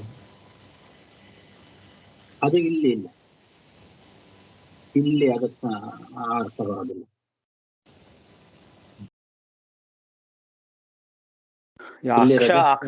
ಅಕ್ಷ ಹಾಕಿದಕ್ಕೋಸ್ಕರ ಅದು ಅರ್ಥ ಬರಲ್ಲ ಅಲ್ವಾ ಆಚಾರ್ಯ? ಅಕ್ಷ ಹೌದು, ಇಲ್ಲಿ ರಜಸ್ವಲಾಕ್ಷ ಅಂತ ಕಣ್ಣಿಗೆ ಧೂಳು ತುಂಬಿಕೊಂಡಿದೆ ಅಂತಾನೆ ಅರ್ಥ.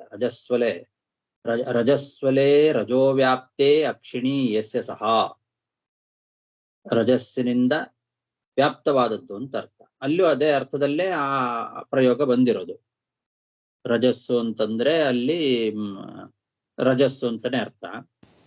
ಕೆಟ್ಟ ಧೂಳು ಅಂತ, ಹೊಲಸು, ಧೂಳು. ಇಲ್ಲಿ ಧೂಳು ಅಂತ ಅನ್ನೋ ಅರ್ಥದಲ್ಲಿ ಬಂದು ನಮಗೆ ಕಣ್ಣಲ್ಲಿ ಕುತ್ಕೊಂಡಿದೆ. ಬಹುಶಃ ಅದೇ ಅರ್ಥದಲ್ಲೇ ಪ್ರಯೋಗ ಮಾಡಿರ್ತಾರೆ.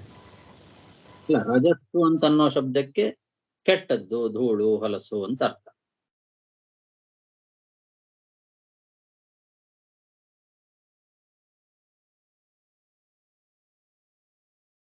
ಸ್ತ್ರೀ ಎಲ್ಲಿ ಬಂತು ಆಚಾರ್ಯ? ಇಲ್ಲಿ ಸ್ತ್ರೀ ಎಲ್ಲಿ ಬಂತು ಇದರಲ್ಲಿ? ಅದೇ ಇವರು ವ್ಯಾಖ್ಯಾನಕಾರರು ಬರೆದಿದ್ದಾರೆ ಇಲ್ಲಿ ಅದನ್ನೇ. ಪ್ರತಿಯೊಂದನ್ನು ಕೂಡ ಅಷ್ಟೇ. ಇಲ್ಲಿ ಬರೇ ಕಾಡಿನ ದಾರಿಯಲ್ಲಿ ಹಿಂದಿನ ಶ್ಲೋಕನೂ ಅಷ್ಟೇ, ಈ ಶ್ಲೋಕನೂ ಅಷ್ಟೇ. ಅದನ್ನೆಲ್ಲ ಇಲ್ಲಿಗೆ ನಮ್ಮ ಜೀವನಿಗೆ ಹೇಗೆ ಅಳವಡಿಸ್ಕೊಳ್ಬೇಕು ಅಂತ ಅನ್ನೋದನ್ನ ವ್ಯಾಖ್ಯಾನಕಾರ ಬರೆದದ್ದೇ ಬಿಟ್ರೆ ಭಾಗವತದಲ್ಲಿ ಅದು ಕಾಣಿಸೋದಿಲ್ಲ. ಅದು ಪ್ರಕಾಶಕಾಲ ಕೊಟ್ಟಿಲ್ಲ, ಪದರತ್ನಾಳಿ ಸ್ತ್ರೀ ಕೊಟ್ಟಿದ್ದಾರೆ, ಬಟ್ ಪ್ರಕಾಶಕಾಲ ಕೊಟ್ಟಿಲ್ಲ. ಅದೇ ನೋಡ್ತಾ ಇದ್ದೇನೆ. ಅವರು ಕೊಟ್ಟಿದ್ದಾರೆ, ಇಬ್ರು ಸ್ತ್ರೀ ಅಂತ ಬರೀತಾರೆ. ನಾನು ಅದನ್ನೇ ನೋಡ್ದೆ ಅವಾಗ. ಇಬ್ರು ಕೂಡ ಸ್ತ್ರೀ ಅನ್ನೋದನ್ನು ಬರೀತಾರೆ. ಸತ ವಾತ್ಯ ಭ್ರಮತಿ ಸ್ತ್ರೀ ಹಾಕಿದ್ದಾರೆ, ಕರೆಕ್ಟ್. ಅದಕ್ಕೆ ಕೆಟ್ಟ ಸ್ತ್ರೀ ಅಂತ ಇಟ್ಕೊಳ್ಬೇಕಷ್ಟೇ, ಸ್ತ್ರೀ ಅನ್ನೋ ಶಬ್ದಕ್ಕೆ. ಓಕೆ ಓಕೆ ಓಕೆ, ನಾವು ಸ್ವಲ್ಪ ಸೇರಿಸ್ಕೊಳ್ಬೇಕು ಅದಕ್ಕೆ. ಓಕೆ, ಅವರು ಬರೀತಾರೆ ಅಲ್ಲಿ ಸ್ತ್ರೀ ಅಂತಾನೆ ಬರೀತಾರೆ. ಭ್ರಾಮಯಂತಿ ಯಾ ಸ್ತ್ರೀ ವಾತ್ಯವ ಭ್ರಾಮಯಂತಿ ಯಾ ಸ್ತ್ರೀ. ಗಾಳಿ ಹೇಗೆ ತಿರುಗ್ತದೋ ಹಾಗೆ ಇವಳು ತಿರುಗಿಸ್ತಾಳಂತೆ, ತಿರುಗ್ತಾ ಬರ್ತಾಳಂತೆ. ಗಾಳಿ ಗಾಳಿ ಅದೇ ಪದರತ್ನಗಳು ಬಂದು ಮಂಡಲವಾಯು ಸದೃಶ ಸ್ತ್ರೀನ ಹಾಕಿದ್ದಾರೆ. ಓಕೆ, ಮಂಡಲವಾಯು ಅಂದ್ರೆ ಸುತ್ತುತ್ತಾ ಬರುವಂತ ಗಾಳಿ. ಓಕೆ, ಮಂಡಲವಾಯು ಸದೃಶ ಸ್ತ್ರೀ. ಓಕೆ, ತುಂಟ್ರ ಗಾಳಿ. ಆ ತುಂಟ್ರ ಗಾಳಿಯಂತೆ ಸ್ತ್ರೀ ತಿರುಗ್ತಾ ಬರ್ತಾಳೆ. ಅವಳಿಂದ ಎದ್ದದ್ದು ಪಾಂಸುಗಳು. ಆ ಗಾಳಿ ಬಿರುಗಾಳಿ ಹೇಗೆ ಧೂಳನ್ನು ಎಬ್ಬಿಸ್ತದೋ ಹಾಗೆ ಇವಳು ಕೂಡ ಬಂದು ಧೂಳು ಎಬ್ಬಿಸ್ತಾಳೆ. ಯಾವ್ದದು ಧೂಳು? ಈ ರಾಗಾದಿಗಳು, ರಾಗದ್ವೇಷ ಮೊದಲಾದವುಗಳನ್ನು ಎಬ್ಬಿಸ್ತಾಳೆ ಮನಸ್ಸಿನಲ್ಲಿ.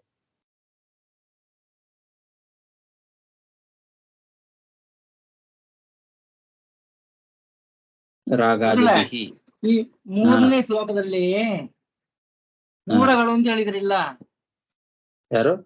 3ನೇ ಶ್ಲೋಕದಲ್ಲಿ ಹೌದು, ಮೋಡಗಳು ಯಾವ ಪದ ಬಂದಿದೆ ಆ ಶ್ಲೋಕದಲ್ಲಿ? ಕೂಡಗಳ ಮೋಡಗಳು ಗಂಧರ್ವಪುರಂ ಗಂಧರ್ವಪುರ. ಗಂಧರ್ವಪುರ ಅಂತಿದೆಲ್ಲ, ಕ್ವಚಿಚ್ಚ ಗಂಧರ್ವಪುರಂ ಪ್ರವಿಶ್ಯ ಅಂತ. ಗಂಧರ್ವಪುರ ಅಂದ್ರೆ ಮೋಡದಲ್ಲಿ ಈ ಇದು ಬರುತ್ತಲ್ಲ, ಮೋಡಗಳು ವಿಚಿತ್ರ ವಿಚಿತ್ರವಾದ ಆಕಾರದಲ್ಲಿ ಕಾಣಿಸ್ತದೆ. ಈ ಕಾಮನ ಬಿಲ್ಲೆಲ್ಲ ಬರುತ್ತೆ, ಒಂಥರ ವಿಚಿತ್ರವಾಗಿ ಗಂಧರ್ವ ನಗರದಂತೆ ಕಾಣಿಸ್ತದೆ ಮೋಡಗಳು. ಆ ಕಡೆ ಈ ಕಡೆ ಆ ಕಡೆ ಈ ಕಡೆ ಆದಾಗ ಆಕಾಶದಲ್ಲಿ ಒಂದು ಒಳ್ಳೆ ಗಂಧರ್ವ ನಗರ ಕಂಡಂಗೆ ಕಾಣುತ್ತದೆ. ಬಹಳ ಗಂಧರ್ವಪುರಂ ಅನ್ನೋ ಶಬ್ದದಿಂದ ಅದೇ ಗಂಧರ್ವಪುರ ಅನ್ನೋ ಶಬ್ದಕ್ಕೆ ಅದರ್ಥ. ಮೋಡದಲ್ಲಿ ಆಕಾಶಗಳಿಂದ ಗಂಧರ್ವ ನಗರ ಉತ್ಪತ್ತಿ ಆಗ್ತದೆ. ಇದೆಲ್ಲ ಕವಿಗಳ ಕಲ್ಪನೆ, ಅದೆಲ್ಲ. ಅದು ಸ್ಥಿರ ಅಲ್ಲ ಗಂಧರ್ವ ನಗರ. ಸ್ವಲ್ಪ ಗಾಳಿ ಬಂತಂದ್ರೆ ಮತ್ತೆ ಚೇಂಜ್ ಆಗ್ಬಿಡತ್ತೆ, ಮೋಡಗಳು ಆ ಕಡೆ ಈ ಕಡೆ ಹೋಗ್ಬಿಡತ್ತೆ. ಕೆಲವು ಟೈಮ್ ಅಲ್ಲಿ, ಈ ಮಳೆಗಾಲದಲ್ಲಿ ಕೆಲವು ಟೈಮ್ ಅಲ್ಲಿ ಮೋಡದಲ್ಲಿ ಗಂಧರ್ವಪುರ ಕಾಣಿಸುತ್ತೆ. ಅದು ತುಂಬಾ ಕಾವ್ಯಗಳಲ್ಲೆಲ್ಲ ಅದನ್ನು ವರ್ಣನೆ ಮಾಡಿದ್ದಾರೆ. ಆಯ್ತು. ಸೊ ಈ ಗಂಧರ್ವಪುರ ಈ ದೃಷ್ಟಾಂತ ಬಂದು ಈ ದಂಡಿಯ ತರ ನಾವು ರುಕ್ಮಿಣಿಯಲ್ಲಿ ಈ ತರ ನೋಡಿದ್ದೇ ಇಲ್ಲ ಆಚಾರ್ಯ. ನಾವು ನೋಡಿದ್ದೇವೆ, ನಾವು ಗಂಧರ್ವಪುರ ದೃಷ್ಟಾಂತ ಬಂದಿದೆಯಾ? ಸುಬುಧದಲ್ಲಿ ನಂಗೆ ಬಂದ மாதிரி ನಂಗೆ ತಿಳಿಲ್ಲ. ಸೂಕ್ಷ್ಮವಾಗಿ ಹೇಳಿರ್ತಾರೆ. ಇದೆಲ್ಲ ಸಾಧಾರಣವಾಗಿ ಇವರು ಕಾಳಿದಾಸ ಮೊದಲಾದಂತರ ಕಾವ್ಯಗಳಲ್ಲಿ ಹೆಚ್ಚು ಅದನ್ನ ಬಳಸ್ತಾರೆ. ಮೋಡಗಳು ಗಂಧರ್ವದ್ದು ಇದು ಅಸ್ಥಿರ ಅನ್ನೋ ಅಭಿಪ್ರಾಯದಲ್ಲಿ ನಮಗೆ ಇಲ್ಲಿ ಬಳಸಿದ್ದು. ಈ ಶರೀರಗಳು ಅಸ್ಥಿರ, ಹೇಗೆ ಗಂಧರ್ವ ನಗರ ಮೋಡದಲ್ಲಿ ಅಸ್ಥಿರನೋ ಹಾಗೆ ನಮ್ಮ ಶರೀರಗಳು ಕೂಡ ಅಸ್ಥಿರ. ಯಾವ ಸಮಯದಲ್ಲಿ ಬೇಕಾದರೂ ಗಾಳಿ ಬೀಸಿ ಹೋಗಬಹುದು. ಅಲ್ಲದೆ ಈ ದಿಶ ದೇವತೆ, ಸೂರ್ಯಾದಿ ದೇವತೆಗಳು ಬಂದು ಸಾಕ್ಷಿ ದೇವತೆಗಳು ಹೇಳಿರಲ್ಲ ನೀವು. ಒಂದು 5 ಕಿಲಾಂಗ ಓಡಿತಾ ಹಂಗೇನು ಈ 8 ದಿವಸ 8 ಇದು ತಗೊಂಬೋಗ 10 ತಗೊಂಬೋಗ ನಾವು ಅಲ್ಲಿ ಸಾಕ್ಷಿ ದೇವತೆಯನ್ನು ತಗೊಂಡ್ರೆ 8 ದಿಕ್ಕಲ್ಲಿ ಇದು ದಿಗ್ದೇವತೆಗಳು. ಅಲ್ಲಿ ದಿಕ್ಕು ಅಂತಿದಲ್ಲ, ದಿಕ್ಕುಗಳು ಕಾಣಿಸೋದಿಲ್ಲ ಅಂತ ಹೇಳಿದಾರಲ್ವಾ. ಈಗ ಧೂಳು ಬಂತು ಅಂದ್ರೆ ಯಾವ ದಿಕ್ಕು ಕಾಣಿಸೋದಿಲ್ಲ ಅಂತ. ಹಾಗೆ ಎಲ್ಲಾ ದಿಗ್ದೇವತೆಗಳು ಮಾಯ ಆಗ್ಬಿಡುತ್ತೆ. ಎಲ್ಲಾ ದಿಗ್ದೇವತೆಗಳು ನಮ್ಗೆ ಕರ್ಮ ಸಾಕ್ಷಿಗಳು. ರೈಟ್. ಹಾಗಾಗಿ ನಮ್ಮ ಕರ್ಮ 8 ತಗೊಂಡಾಗ ಕರ್ಮ ಎಲ್ಲರೂ ತಗೋಬೇಕು. ಎಲ್ಲಾ ದಿಗ್ದೇವತೆಗಳು ನಮ್ಮ ಕರ್ಮಕ್ಕೆ ಸಾಕ್ಷಿಗಳೇ ಅವರು. ಇಲ್ಲ 8 ತಗೊಂಡಾಗ 10 ತಗೊಂಡಾಗ 10 ತಗೊಳ್ಬೇಕು ಅಂತ. ಎಲ್ಲಾ 10 ದಿಗ್ದೇವತೆಗಳನ್ನು ತಗೊಳ್ಬೇಕು. ಓಕೆ. ಸೊ 10 ದಿಗ್ದೇವತೆಗಳು ಕೂಡ ನಮ್ಮ ಕರ್ಮ ಸಾಕ್ಷಿಗಳು. ಯಾವ ದಿಕ್ಕು ಕಾಣಿಸೋದಿಲ್ಲ. ಕಣ್ಣಿಗೆ ಧೂಳು ಸಿಕ್ಕಾಕೊಂಡು ಎಲ್ಲಾ ದಿಕ್ಕು ಧೂಳಾಗ್ಬಿಡತ್ತೆ, ಕತ್ತಲೆ ಆಗ್ಬಿಡತ್ತೆ. ಹಾಗೆ ನಮ್ಗೆ ಯಾವ ಕರ್ಮನೂ ಕೂಡ ಸರಿಯಾಗಿ ಕಾಣಿಸೋದಿಲ್ಲ. ಎಲ್ಲಾ ದಿಗ್ದೇವತೆಗಳು ಮರೆ ಆಗ್ಬಿಡ್ತಾರೆ. ಅಂದ್ರೆ ನಮ್ಮ ಎಲ್ಲಾ ಕರ್ಮಗಳು ಕೂಡ ಸರಿಯಾದ ಮಾರ್ಗದಲ್ಲಿ ಹೋಗೋದಿಲ್ಲ. ಕೆಟ್ಟ ಕರ್ಮಗಳೇ ಕಾಣಿಸುತ್ತೆ ಬರೆ. ಅಂಜಿಕೆ ಇಲ್ಲಾಗ ನಾವು ಕರ್ಮ ಮಾಡ್ತಾರ. ಬಟ್ ಈ ಕರ್ಮ ದೇವತೆಗಳು ಹೇಳತ್ತಲ್ಲ, ಸೂರ್ಯ ದಾನ ಪೂರ್ವಕ್ಕ, ರೈಟ್, ಇಂದ ರೈಟ್. ಸೊ ಹಂಗ ತಗೊಂಡ ವರ್ಣ ಬಂದು ಪಶ್ಚಿಮಕ್ಕ, ರೈಟ್. ಏನು ಸಾಕ್ಷಿ ಮಾಡ್ತಾರೆ? ಒಬ್ಬೊಬ್ಬರೇ ಒಂದು ಪೋರ್ಟ್ಫೋಲಿಯೋ ಕೊಟ್ಟಿದ್ದಾರೆ, ಒಬ್ಬೊಬ್ಬರೇ ಒಂದೊಂದು ಸಾಕ್ಷಿಯ ಇಲ್ಲ ಹೆಂಗೆ ತಗೊಂಬೋದು? ಅಂದ್ರೆ ಇವರೆಲ್ಲರೂ ಸೇರಿ ನಮ್ಮ ಕರ್ಮಗಳನ್ನ, ಜೀವ ಮಾಡಬೇಕಾದ ಕರ್ಮಗಳಿದ್ದಾವಲ್ಲ, ಅವು ಸಾವಿರಾರು ಕರ್ಮಗಳಿದ್ದಾವೆ. ಆ ಕರ್ಮಗಳನ್ನ ಪ್ರೇರಣೆ ಮಾಡೋರು ಅವರು. ಪ್ರತಿಯೊಂದು ಸಮಯದಲ್ಲೂ ಕೂಡ ನಾವು ಏನೇನು ಕರ್ಮಗಳನ್ನ ಮಾಡ್ತೇವೋ ಆ ಎಲ್ಲ ಕರ್ಮ ಪ್ರೇರಕರು ಈ ಸಾಕ್ಷಿ ದೇವತೆಗಳು. ಓಕೆ.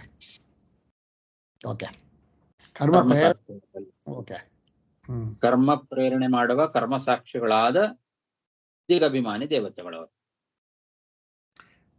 ಒಂದಲ್ಲ, ಅದನ್ನು ಸಾಕ್ಷಿ ಅವರೇ ಪ್ರೇರಣೆ ಮಾಡಿ ಅವರೇ ಒಳಗೆ ನಿಂತು ಅದನ್ನು ಮಾಡಿಸ್ತಾರೆ.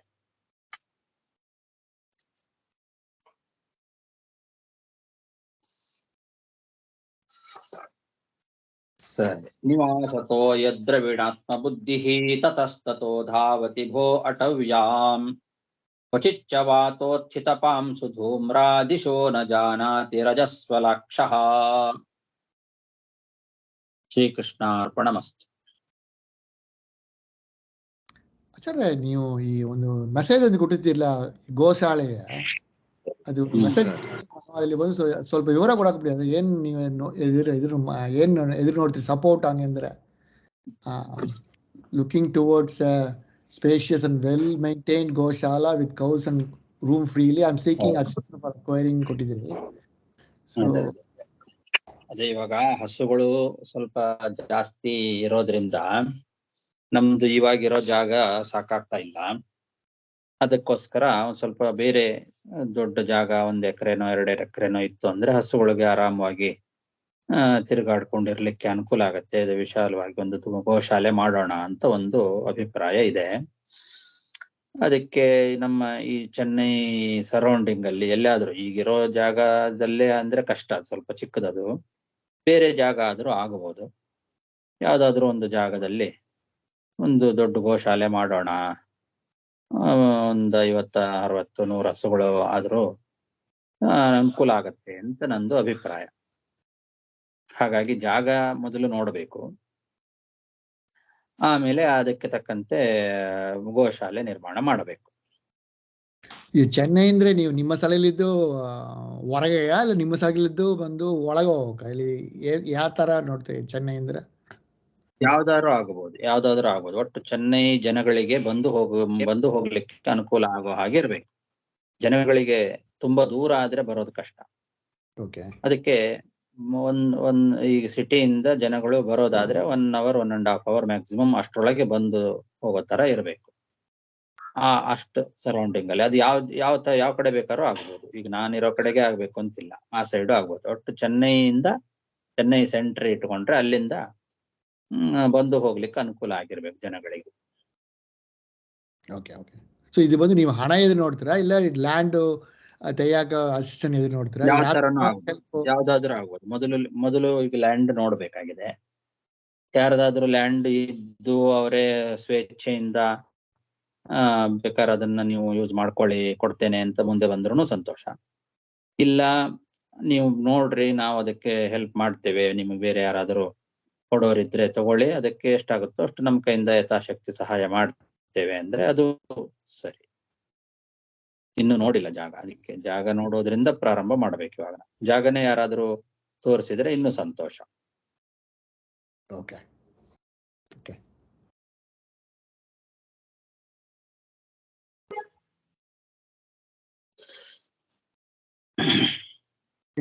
ನಮಸ್ಕಾರ ಗುರುಗಳೇ. ಹರೇ ನಮಃ. ನಮಸ್ಕಾರ ಆಚಾರ್ಯ. ಧನ್ಯವಾದಗಳು. ಹರೇ ನಮಃ. ನಮಸ್ಕಾರ ಗುರುಗಳೇ. ನಮಸ್ಕಾರ ಆಚಾರ್ಯ.